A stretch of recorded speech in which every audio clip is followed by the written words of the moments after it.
I didn't know that the quiet beep coming from my daughter's waist would turn an ordinary airport morning into the most controlled act of revenge I've ever carried out. But that's the thing about moments like these. They don't announce themselves. They creep in disguised as routine. We were flying Delta that morning. Early flight. Terminal lights still too bright for the hour, coffee machines humming like tired engines, people dragging carry-ons as if they were hauling their entire lives behind them. My daughter was holding my hand, half asleep, hoodie zipped up, her insulin pump clipped neatly at her side beneath the fabric, something we'd explained hundreds of times in our lives, something we never thought would be weaponized. And then I felt it, that shift in the air. You know the one. When someone is staring at you, not with curiosity, but judgment. I looked up, and there she was. A 35-year-old woman with a sharp blonde bob haircut that stopped just below her jaw like it had been cut with a ruler. Her eyes were cold, commanding, scanning the line like she owned it. Her posture was rigid, authoritative, shoulders squared as if she'd practiced standing in front of mirrors, rehearsing power. She wore a tailored power red pantsuit and a crisp white shirt, the kind that silently screams, "Rules apply to you, not me." Karen. She wasn't behind us, she wasn't ahead of us, she was positioned perfectly to observe. Her gaze locked onto my daughter's waist just as the insulin pump gave a soft alert. A harmless sound, a life-saving sound, the sound that meant my child was alive and safe. Karen's lips tightened. I felt my daughter squeeze my hand. "Dad, it beeped," she whispered, panic already blooming in her voice. "I know. You're okay. You're perfect." But Karen had already made her decision. She leaned toward the security officer and spoke quietly, urgently, dramatically. I didn't hear the words, but I saw the effect. The officer's posture changed. His eyes lifted. He looked straight at my daughter. And then he waved us aside. That moment, right there, is when every parent instinct inside me ignited. Not explosive, not loud, cold, focused, controlled. "What's the issue?" I asked, keeping my voice level. Karen turns toward us finally. Up close, she smelled like expensive perfume and entitlement.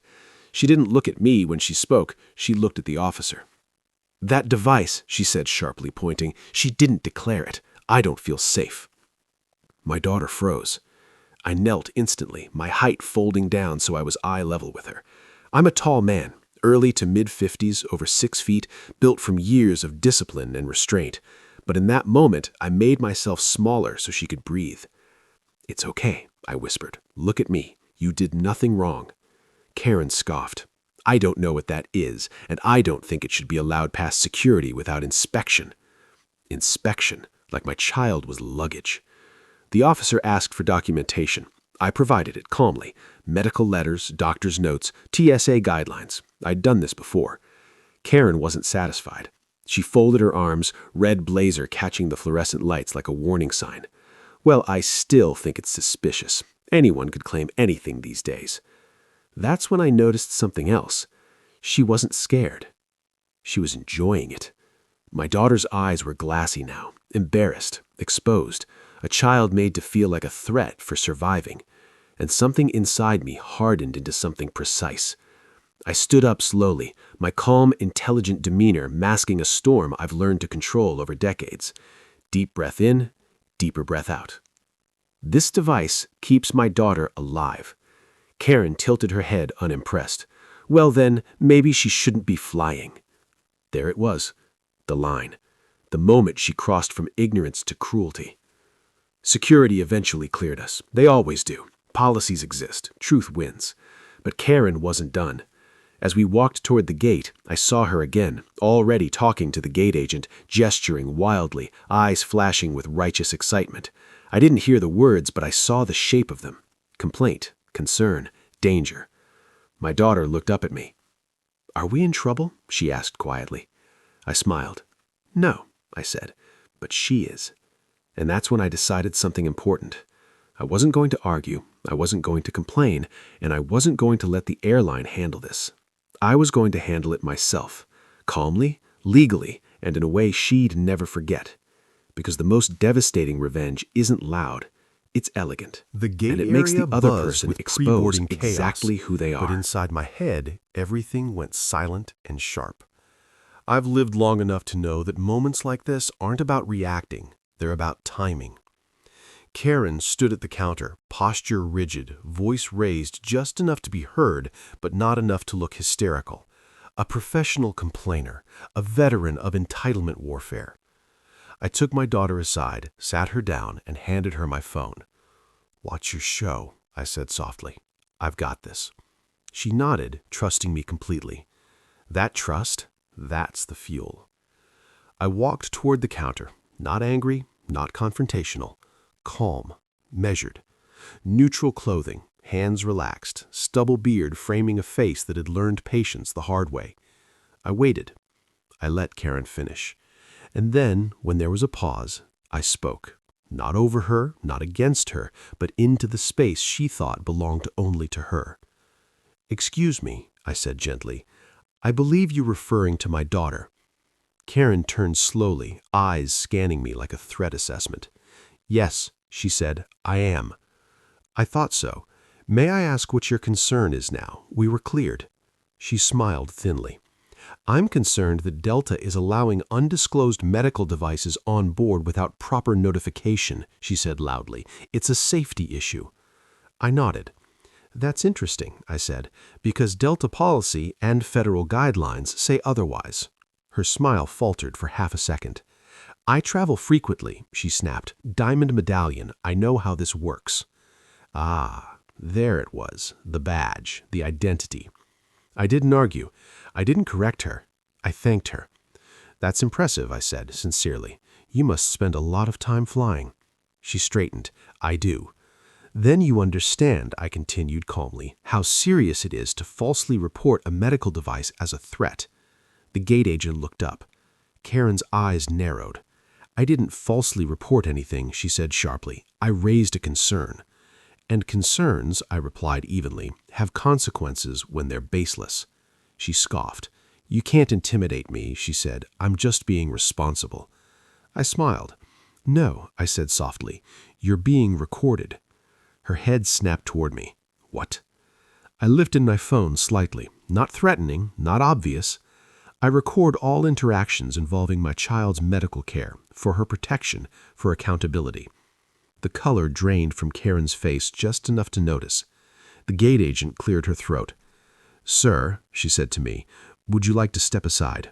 "Of course," I said. Karen smirked, victory flickering across her features. But here's the thing about patience. When you let someone talk long enough, they don't just reveal their argument, they reveal their character. I stepped aside, but not away. I waited, and Karen kept going. She complained about standards, about security, about how people exploit the system. And each word tightened the noose she didn't realize she was weaving. Then she said it. "I don't think children with devices like that should be allowed to fly without special clearance." Silence. The kind that lands heavy. I stepped forward again. "That," I said quietly, "is discrimination." The gate agent's eyes widened. Karen opened her mouth and then closed it. Too late. I turned to the agent. "I don't want compensation. I don't want an apology." Karen smiled again. "I want you to note that this passenger attempted to have my daughter removed from a flight for having a life-sustaining medical device." Karen's confidence cracked. "That's not what I'm not finished," I said, still calm, still controlled. "I also want you to note that I have recorded this interaction, including her statements, in case my attorney needs it. I didn't raise my voice, I didn't threaten. I simply stated facts." Karen stepped back. The gate agent nodded slowly. "I'll take care of this," she said. And then something unexpected happened. She looked at my daughter and smiled. "Sweetheart, you're absolutely welcome on this flight." My daughter smiled back, relief flooding her face. Karen wasn't escorted away, she wasn't yelled at, she wasn't punished by authority. No, something much worse was about to happen. Because now everyone around us knew, and because I wasn't done, not even close. Revenge doesn't always come in the form of confrontation. Sometimes it comes as elevation. Boarding began. I waited until the last possible second to stand. not for fear, but intention. As we scanned our boarding passes, the agent paused. "Mr. She glanced up at me. "May I speak with you for a moment?" Karen watched from behind, arms crossed, irritation vibrating off her like static. I leaned in. "Due to the distress caused to your family today," the agent said quietly, "Delta would like to upgrade you and your daughter." I raised an eyebrow. "Oh," I said. "Yes," she continued, "to Diamond." Karen's head snapped up. Diamond. Not first class, not Comfort Plus. Diamond Medallion. The very thing Karen had wielded like a weapon. I looked back at her. Our eyes met, and for the first time, she looked uncertain. "Thank you," I said calmly. We boarded early, settled into seats that felt like justice, upholstered in leather. My daughter giggled when she saw the legroom. "Dad," she whispered, "this is awesome." I smiled. Karen walked past us later. She saw us. She saw the tags. She saw the respect from the crew, and she knew. No one said a word. No authority intervened. No scene was made. But the message landed harder than any argument ever could. Because the system she tried to exploit didn't reward cruelty, it rewarded truth. And I didn't win by yelling. I won by staying calm, by letting her expose herself, by protecting my daughter not with fists, but with intelligence. As the plane lifted off, my daughter leaned against me. "Dad," she said softly, "thank you for not letting her make me feel bad." I kissed the top of her head.